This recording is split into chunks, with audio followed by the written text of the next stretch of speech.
Now अपन लोग अब next पढ़ने जा रहे हैं हमारा चैप्टर रेस्पिरेशन इन ऑर्गेनिजम्स का नेक्स्ट पार्ट। क्या सीख लिया आपने अभी तक?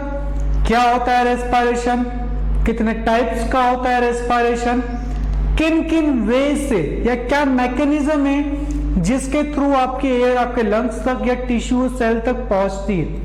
पूरा मैकेनिज्म आपको अभी तक क्लियर है कि किस तरह से ऑक्सीजन जो है आपके बॉडी टिश्यू सेल तक पहुंचती है। ये तो वो बाहर बाहर का पार्ट। अब बात करेंगे अपन मैकेनिज्म क्या है हमारी बॉडी के ब्रीथिंग का। हमारी बॉडी जब ब्रीथिंग करती है तो क्या क्या सिर्फ ब्रीथिंग के वक्त चेंजेस आते हैं। हम इस वक्त रेस्पिरेशन की बात नहीं करेंगे, सिर्फ ब्रीथिंग की बात करेंगे। क्या क्या चेंजेस उस वक्त आते हैं, जैसे आपकी जो चेस्ट है ये स्वेलअप हो जाता है, थोड़ा फूल जाता है इनहेलेशन के वक्त, एक्सहेलेशन के वक्त थोड़ा सा अंदर चल जाता है। ये जो छोटे बहुत चेंजेस है ना, इसको अपन डिस्कस करते हैं। ठीक है, टॉपिक क्लियर है आपको? क्या पढ़ने वाले अपन इसके अंदर? देखो इसमें क्या है। सबसे पहले तो डायग्राम आपको क्लियर होना चाहिए। आपकी बॉडी के हर parts, nasal cavity, pharynx, larynx, trachea. ये देख लो ट्रैकिया में एक और चीज आपको ये छोटे छोटे रिंग्स दिख रही है। ये जो आपका ट्रैकिया है, इस ट्रैकिया में आपको ये रिंग्स दिख रही है, ये इस तरह से सी शेप्ड रिंग्स। ये इसको कहते हैं कार्टिलेजियस रिंग। ये क्यों होती है? ताकि आपके ट्रैकिया में कभी आपने बहुत अच्छे सांस ले, जोर सांस ले ली तो एक तो फट ना जाए, और कभी आप थोड़ा टाइम के लिए सांस रोक कर बैठे हो, ऐसा करते हैं ना कॉम्पिटिशन अपन, कौन कितनी देर तक सांस रोक सकता है, ऐसा कुछ कर रहे हो तो ऐसा ना हो कि आपका ट्रैकिया कोलैप्स हो जाए, पिचक जाए। ना पिचकना चाहिए ना फटना चाहिए। उसको नॉर्मल स्टेज में रखने के लिए ये सी शेप्ड रिंग्स होती है, जिसका नाम है कार्टिलेजिनियस रिंग्स। काम का नहीं है, बस इतना याद रखो कार्टिलेज की बनी हुई होती है। डायग्राम पूरा क्लियर है आपको? एल्वियोलाई से लेकर डायफ्राम, प्लूरा, लंग, सब कुछ ठीक है। Next, mechanism of breathing. How do we breathe, कैसे सांस लेते हैं आप, वो डिपेंड कर रहा है, उस बात कर रहे हैं। Mechanism of breathing can be understand by the following points. Following points हम इनको समझ सकते हैं। Normally we take in air through a nostril. ये दिख रहा है आपको बॉडी के बाहर का पार्ट, ये ऊपर का नाक का पार्ट जो है ना, ये कहते हैं नॉस्ट्रिल, ये ऊपर का फूला हुआ पार्ट, इससे एयर अंदर जाती है। When we inhale air it passes through our nostril into the nasal cavity. Nostril, इससे नेसल कैविटी में। From the nasal cavity air reaches our lungs through the windpipe. Nostril, pharynx, फिर windpipe. क्या नाम windpipe का एक और? Trachea. Lungs are present in the chest cavity. Lungs का present है चेस्ट कैविटी, ये कहलाते हैं चेस्ट कैविटी। कैविटी मतलब जानते हैं खाली स्पेस, और chest. This cavity is surrounded by ribs on the sides. और ये जो कैविटी है आप सभी पढ़ के आए 6th क्लास में, रिब केज, रिब से सराउंडेड होती है, ठीक है, ताकि डैमेज ना पहुंच सके। स्ट्रक्चरल सपोर्ट कर रही है, ठीक है। A large muscular sheet called diaphragm forms the floor of the chest cavity. जो लार्ज मस्कुलर शीट, एक मसल से बनी हुई, कोई बोन्स नहीं होती उसमें, एक शीट, फ्लोर, जिस पर आपके चेस्ट टिके हुए रेस्ट कर रहे हैं, डायफ्राम।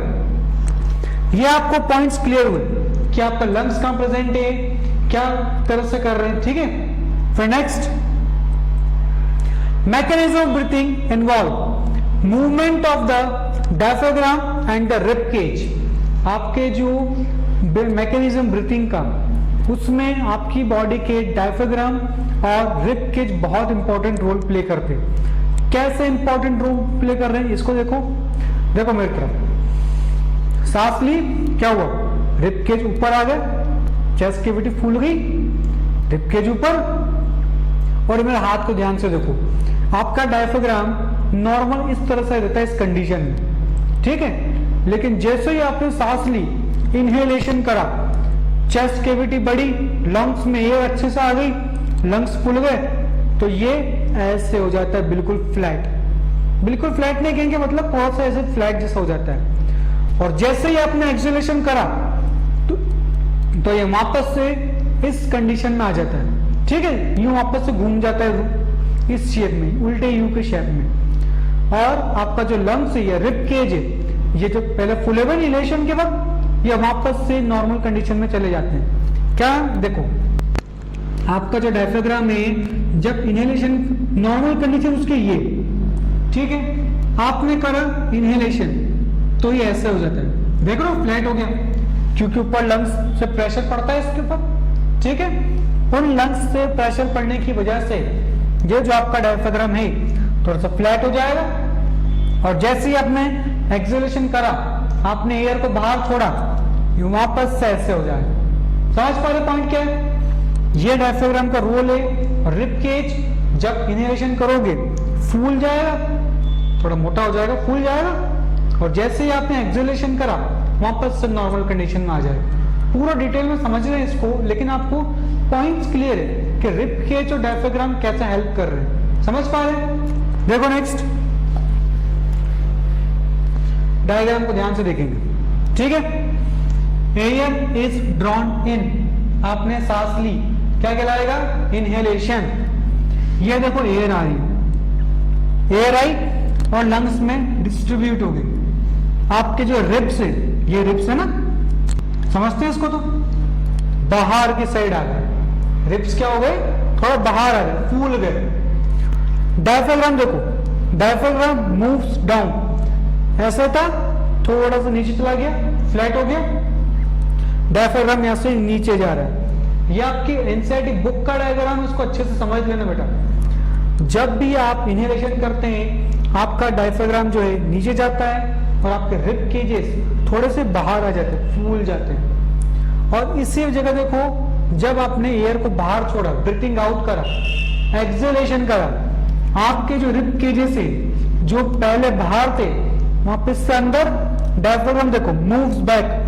पहले ऐसे हुआ था, देखो ना डायग्राम में, ऐसे था, वापस से ऊपर चला गया, एक्सहेलेशन कर दिया। आपका जो लंग्स है उससे एयर वापस से बाहर चलेगी। एक और चीज आपको इंपॉर्टेंट बता दूं मैं, जो आपका ये राइट लंग है ना, ये लेफ्ट लंग के कंपैरिजन में थोड़ा छोटा होता है। राइट लंग लेफ्ट लंग के कंपैरिजन में थोड़ा सा छोटा होता है। क्यों होता है छोटा? हम सभी लोग पढ़ के आए न्यूट्रिशन इन एनिमल्स में, लिवर होता है यहाँ पर, सबसे बड़ा ऑर्गन आपकी बॉडी का, तो सबसे बड़ा ऑर्गन है तो लंग्स को छोटा रहना पड़ेगा ना, आएंगे कैसे, फिट कैसे होंगे वरना। इसीलिए लीवर की वजह से आपका जो राइट लंग है थोड़ा सा छोटा होता है। हम नेक्स्ट चैप्टर में पढ़ेंगे किडनी के बारे में। आपकी राइट किडनी में थोड़ी सी नीचे होती है, वो भी लीवर की वजह से होती है। स्कूल एग्जाम के काम का नहीं है, सिर्फ कॉम्पिटिशन के काम का है कि आपके राइट लंग लेफ्ट लंग के कंपैरिजन में छोटा क्यों होता है? Due to the presence of liver. Liver की प्रेजेंस की वजह से उसका साइज थोड़ा सा छोटा होता है। समझ आए पॉइंट्स क्या है? डायग्राम क्लियर हुआ क्या बात कर रहे हैं इसके अंदर? नेक्स्ट देखो फिर, ब्रीथिंग इन और इनहेलेशन। अब पढ़ते हैं इनहेलेशन किस तरह से हो रहा है। When we breathe air or inhale, two process occur together. दो प्रोसेस साथ साथ में होती है। That is, muscles between the ribs contract, causing the rib cage to move upward. देखो ध्यान से, ये रिब्स मसल्स हुई कॉन्ट्रैक्ट, मतलब सिकुड़ी, इसने रिब केज को थोड़ा सा बाहर हल्का सा ऊपर उठा दिया। फिर while the diaphragm contract and moves downward, उसी जगह डायफ्राम कॉन्ट्रैक्ट होता है और नीचे खसक जाता है, सिकुड़ता है और नीचे खसक जाता है।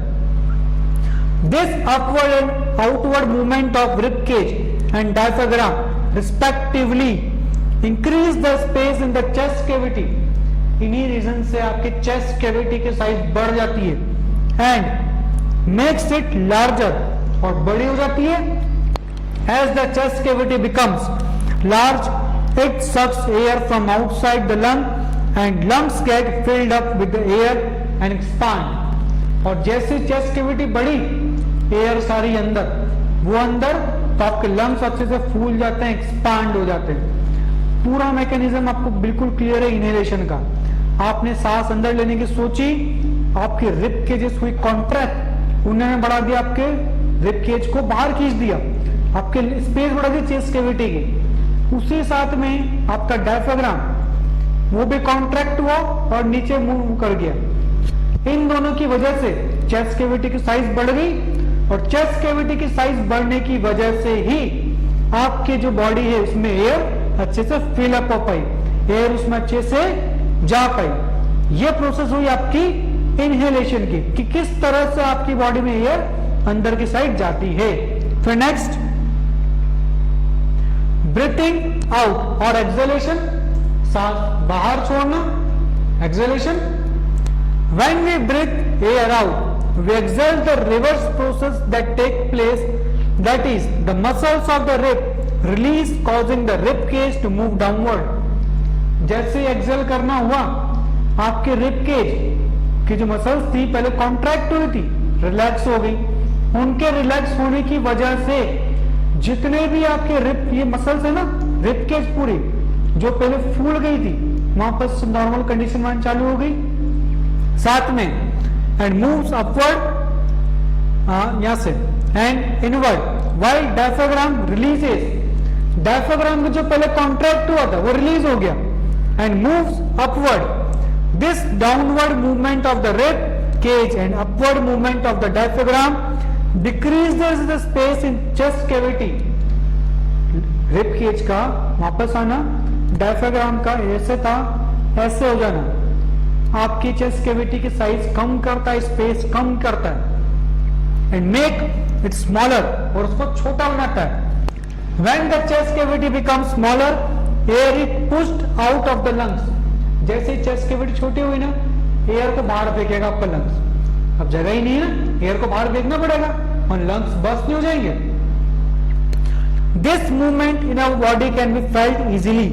Take a deep breath, keep our palm on the abdomen, feel the movement of the abdomen. देखो क्या बोलना चाह रहे हैं इस पॉइंट से, आपको फील करना है कि आपकी बॉडी कैसे मूव कर रही है, कैसे मैकेनिज्म चल रहा है। पाम ये लिया, डीप ब्रीथ, गहरी सांस लेना, ठीक है।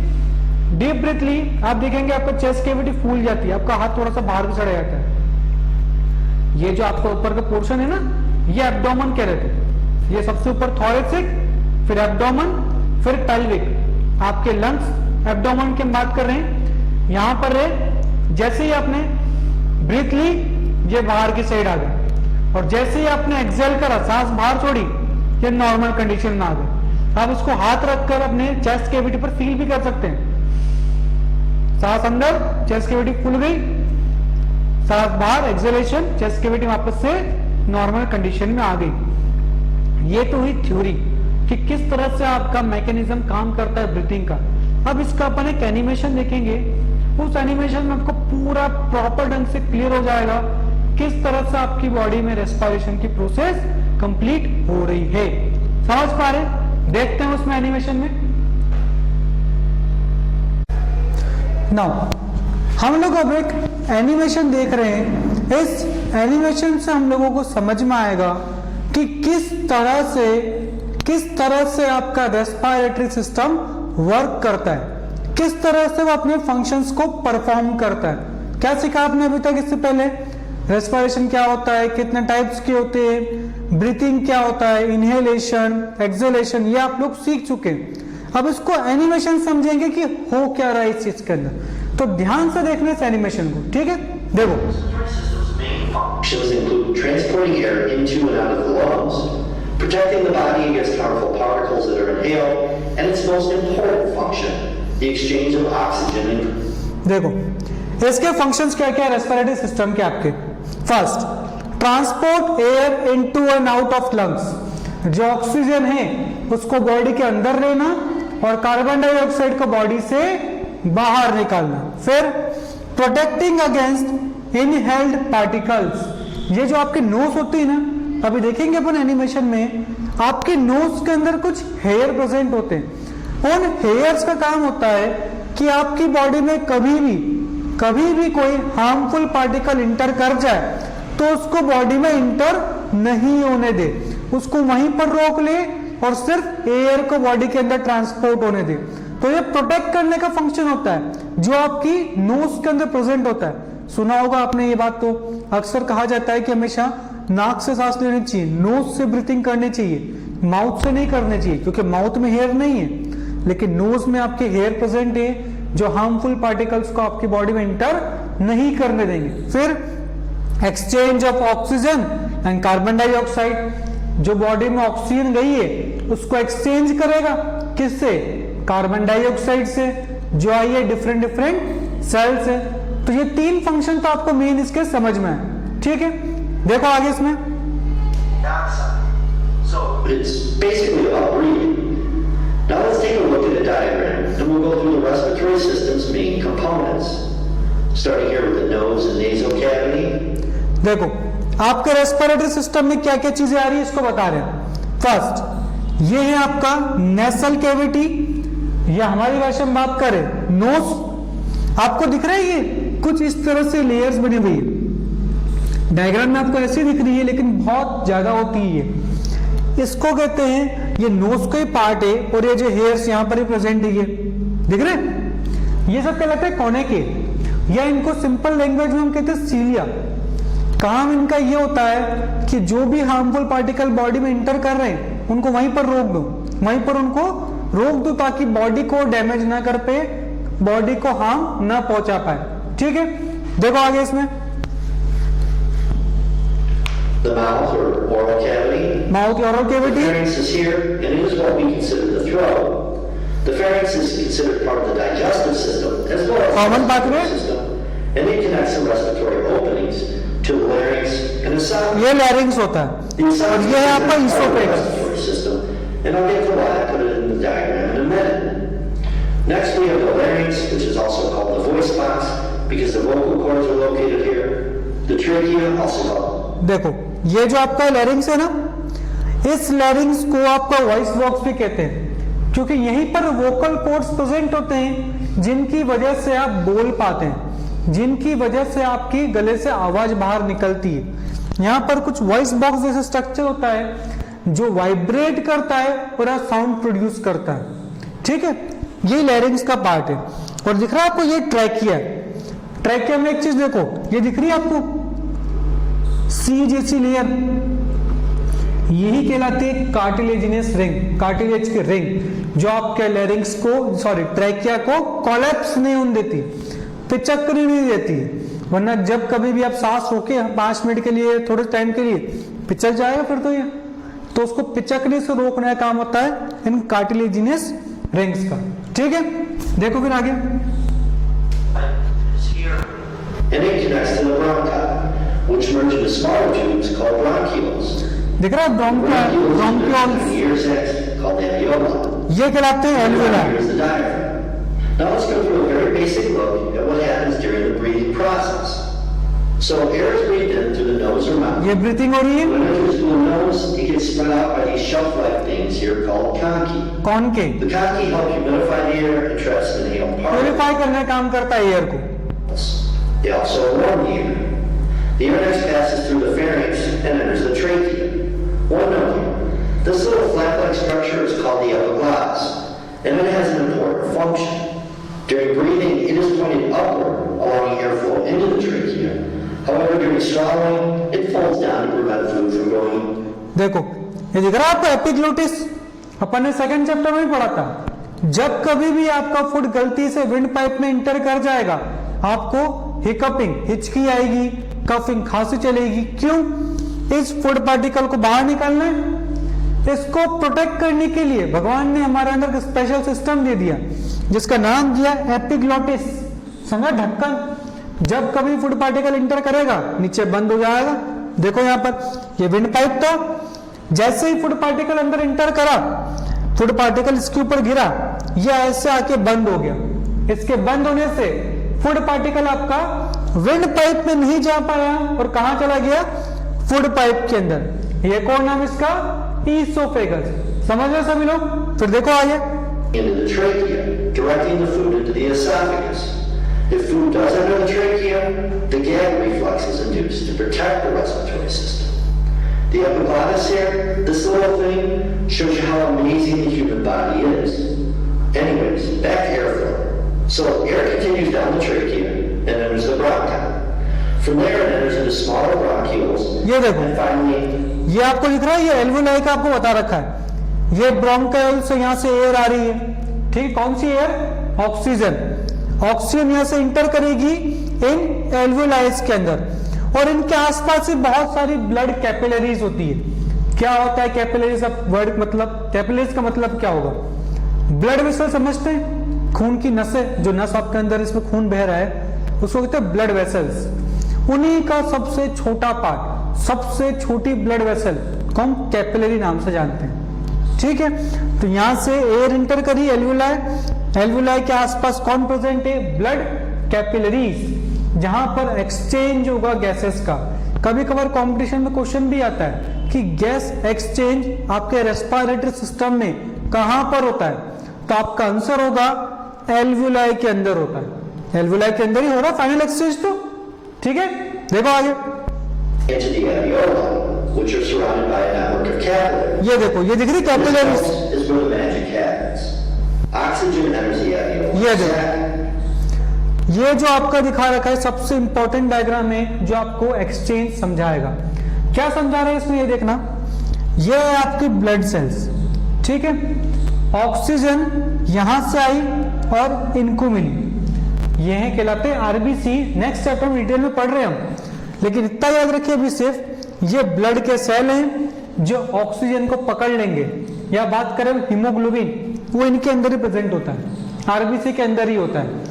आरबीसी इनको पकड़ लेंगे अपने साथ में और इनको बॉडी के टिश्यू या सेल तक ट्रांसपोर्ट करेंगे, और जितनी भी कार्बन डाइऑक्साइड है वो सब यहां से वापस से इसके अंदर आ जाएगी एल्वुलाई में, और एल्वुलाई से वापस से बाहर चली जाएगी। समझ पा रहे क्या बात हो रही है यहाँ पर? देखो इसमें आगे, And the gas exchange occurs. Capillaries give up their waste carbon ये carbon dioxide the, and pick up oxygen. ये ऑक्सीजन इसलिए Carbon ले लो, dioxide is then exhaled through the air passage. The oxygen was inhaled through. ठीक है। Oxygen गई थी इसी रास्ते से, कार्बन डाइऑक्साइड इसी रास्ते से वापस से बाहर आ गई। तो आपने क्या सीखा इसके अंदर? किस तरह से गैसेस एक्सचेंज हो रहा है। कोई भी पूछेगा गैस एक्सचेंज आपका कहां पर होता है, तो नॉर्मल आंसर देना हो आपकी स्कूल एग्जाम के हिसाब से तो आंसर होगा लंग्स में। लेकिन कंपटीशन में क्वेश्चन है कि कहां पर एक्सचेंज होता है, और ऑप्शन में एल्वुलाई बी हो तो टेक अप एल्वुलाई को करेंगे। हाई स्टैंडर्ड वर्ड है, एल्वुलाई के अंदर होता है गैसेस का एक्सचेंज, ठीक है। देखो आगे, And the oxygen picked up by the blood returns to the heart.